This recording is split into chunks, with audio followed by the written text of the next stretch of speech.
So you were working in the industry for other people. What has been your experience with coming out of the umbrella of working for somebody else into owning and running a business yourself now? It has had a lot of ups and downs. I think the biggest part is I knew I always wanted to be an entrepreneur, but I didn't necessarily know what I was maybe talented at. Or when I looked at my skills, I feel like, hey, I can't go build wooden benches. I can't do this.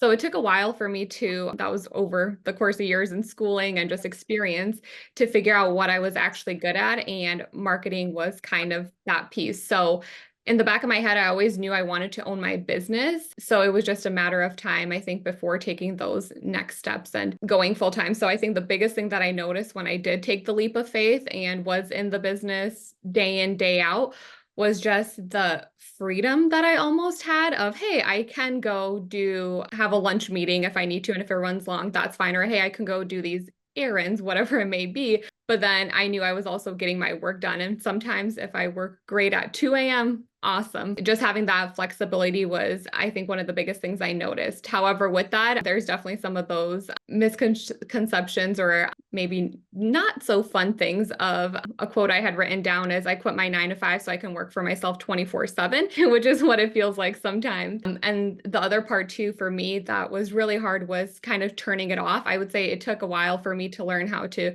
be able to differentiate between, hey, now I'm working, or hey, now I need some time off or some personal time. I think getting in that mindset of learning how to not think about the business 24/7 or not have it be as loud is definitely something that was a challenge.